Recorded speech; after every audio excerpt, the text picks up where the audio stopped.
नमस्कार, आप देख रहे हैं law in the spiritual secret और मैं हूं सुनील। एक बार फिर आपके बीच मौजूद हैं और एक नई जानकारी के साथ। आज हम बात करने वाले हैं कि आखिर एक बार कोई देवी या देवता सिद्ध हो जाते हैं, उसके बाद किसी भी क्रिया का आखिर साधक पर असर नहीं पड़ता है। लेकिन इसके पहले आप हमारा चैनल लाइक करें, सब्सक्राइब करें और हिंदू धर्म के पुण्य आप हासिल करना चाहते हैं तो ज्यादा से ज्यादा वीडियो को शेयर करें। तो आइए वीडियो की शुरुआत करते हैं। सिर्फ देवी या देवता का आशीर्वाद आपके साथ रहता है, इसलिए छोटी मोटी क्रियाएं या टोटके होते रहते हैं, उनका असर साधक पर नहीं होता है। आपने देखा होगा कि सब कुछ सही चलता रहता है, लेकिन एकाएक आपके शरीर में दर्द होने लगता है, अचानक आंखों में या नाक में फुंसी हो जाती है। ऐसे में आमतौर पर होता तो ये है, लेकिन अगर हम बात करते हैं पूजा पाठ की, तो पूजा पाठ के बाद ये तमाम चीजें, छोटी मोटी समस्याएं दूर हो जाती हैं। तो यह आखिर क्या होता है? अचानक से क्या होता है कि यह सब चीजें सही हो जाती हैं? आप घर से बाहर निकलते हैं तो देखा होगा कि छोटे छोटे धागे पड़े रहते हैं या कोई ऐसी पूजा पाठ की सामग्री पड़ी रहती है जिसे आप उलांघ जाते हैं या उसके ऊपर से निकल जाते हैं। इन चीजों का प्रयोग करते हैं। जो तांत्रिक हो या कोई व्यक्ति हो जो आपको पसंद नहीं करता हो, जिसे ऐसा टोटका बताया गया हो कि वो ऐसा टोटका कर लेना जिससे आपकी समस्या या सामने वाले जिसका आप करना चाहते हैं उसकी समस्या शुरू हो जाएगी।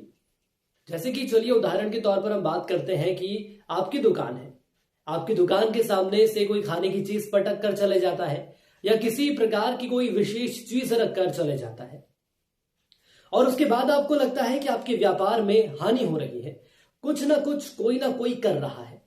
तो इन चीजों से आखिर कैसे बचा जा सकता है, तो आज हम आपको बताने वाले हैं।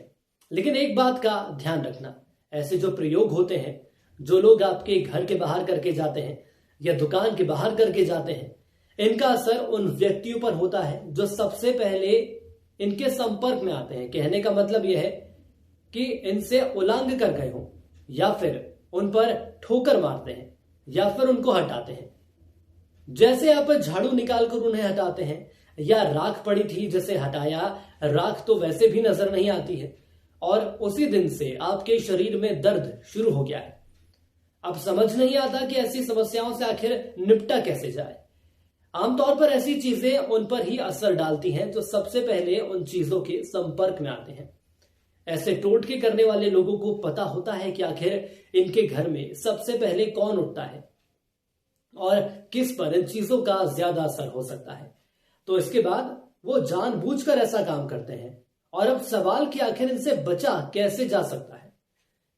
पहले बात तो यह होती है कि जिन लोगों के पास सिद्धियां होती हैं तो उन पर ऐसी क्रियाएं असर नहीं होती हैं। यदि आप साधक हैं और आप सिद्धियां कर रहे हैं, आपकी सिद्धियां जागृत हो रही हैं, मंत्र जाप लगातार आप कर रहे हैं, तो ऐसी क्रियाओं का आप पर कोई भी असर नहीं होगा।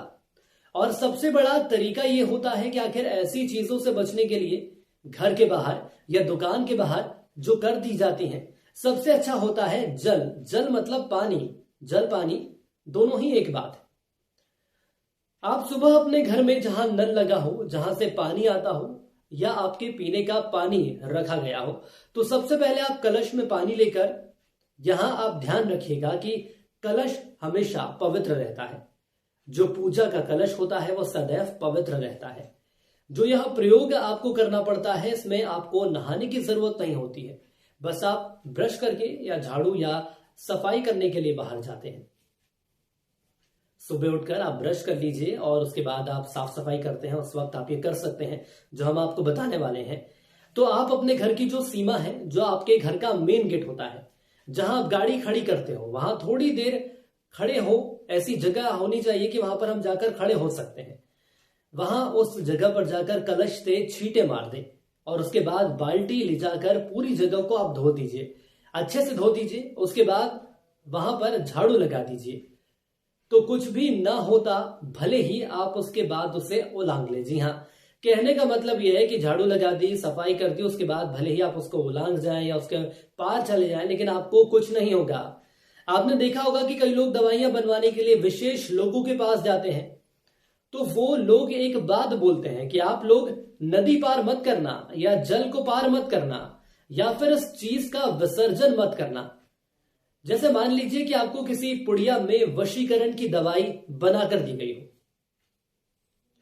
और वो दवाई आपने किसी को खिलाई और उसके बाद आपने वो बची हुई दवाई जल में डाल दी या विसर्जित कर दी, तो जो दवाई पहले व्यक्ति से खाई गई है उस पर भी उस दवा का कोई भी असर नहीं होगा। जी हां, कोई भी असर उस व्यक्ति को नहीं होगा जिसको आपने पहले दवा दी है।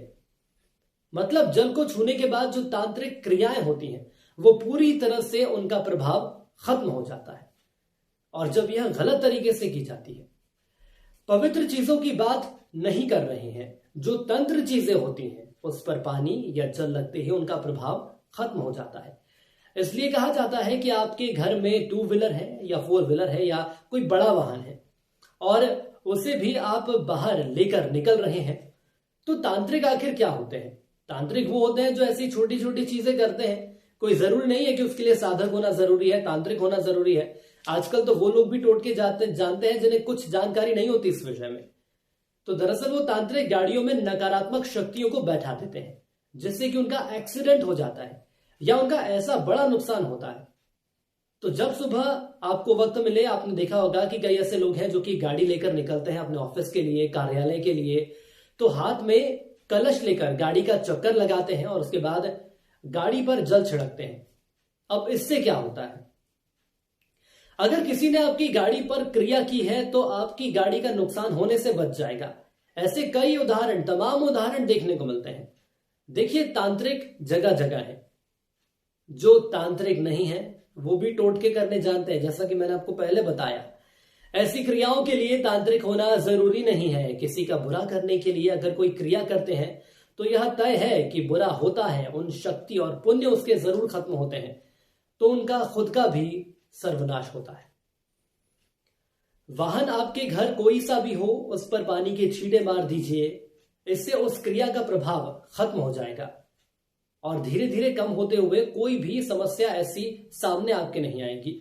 हालांकि ऐसे कई उदाहरण हैं, जैसे कि एक व्यापारी थे जिन्होंने अपने व्यापार के लिए बड़ी बड़ी गाड़ियां ली थी, लेकिन एक तांत्रिक ने उन सभी गाड़ियों में नकारात्मक शक्ति बैठा दी, जिसके बाद सभी का तो नहीं लेकिन एक गाड़ी का ऐसा एक्सीडेंट हुआ कि उसके बाद उसकी पूरी व्यवस्था बिगड़ गई और उस एक्सीडेंट के केस से निकलने के लिए उसे अपनी सारी गाड़ियां बेचनी पड़ी और उस केस से बाहर आने के लिए तमाम जतन उसे करने पड़े।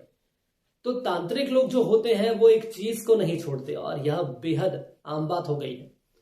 गली मोहल्लों में, सड़कों पर, आपके पड़ोस में या आजू बाजू कई ऐसे लोग हैं जहां पर तांत्रिक आपको मिल जाएंगे। अब वो गांव हो या शहर हो, हर जगह ये बैठे हुए हैं। और तो और तांत्रिक जो नहीं है वो भी टोटके करने जानते हैं। टोटके करने के लिए ये जरूरी नहीं है कि आपको तांत्रिक ही होना है। कोई भी टोटका किसी के बुरा करने के लिए किया जाता है तो वो जरूर असर करता है, बशर्त है कि वो किस तरह से किया जा रहा है। लेकिन जैसे जैसे सामने वाले का बुरा होता है, जिसने टोटका किया है उसका भी सर्वनाश होना तय है। लेकिन जरूरी नहीं है कि वो तांत्रिक हो। अगर कोई सामान्य व्यक्ति भी अपने हाथ में तांत्रिक वस्तुओं का प्रयोग करता है तो सामने वाले का बुरा होना निश्चित है। तो विश्वास मानकर चलिए कि सुबह घर से निकलने से पहले आप अपने घर के आंगन में खड़े रहकर पानी की कुछ बूंदे या छींटे रोज मारिए, रोज। इससे आप अगर किसी नकारात्मक शक्ति का किसी ने आप पर प्रयोग किया है तो ये तय बात है कि वो सफल नहीं होगा और हमारी भी हानि होने से बच जाएगी। इसके अलावा आप हाथ में रक्षा सूत्र अवश्य पहनिए। रक्षा सूत्र भी नकारात्मक शक्तियां अपने अंदर ले लेता है। आखिर रक्षा सूत्र में ऐसी ताकत होती है कि जो नकारात्मक शक्तियां हैं, जो प्रयोग हैं, जो आपके ऊपर किए गए हैं, उन शक्तियों को वो अपने अंदर ले लेता है। तो इसको आप अपनाइए और आपको विश्वास होगा कि वाकई में यह काम कर रहा है। तो यह थी जानकारी छोटे मोटे टोटकों से आपको बचाने की। उम्मीद करते हैं कि आपको आज का हमारा वीडियो पसंद आया होगा। कुछ ऐसी ही दिलचस्प और रोचक जानकारियां लेकर आपके बीच फिर मौजूद रहेंगे। तब तक के लिए नमस्कार।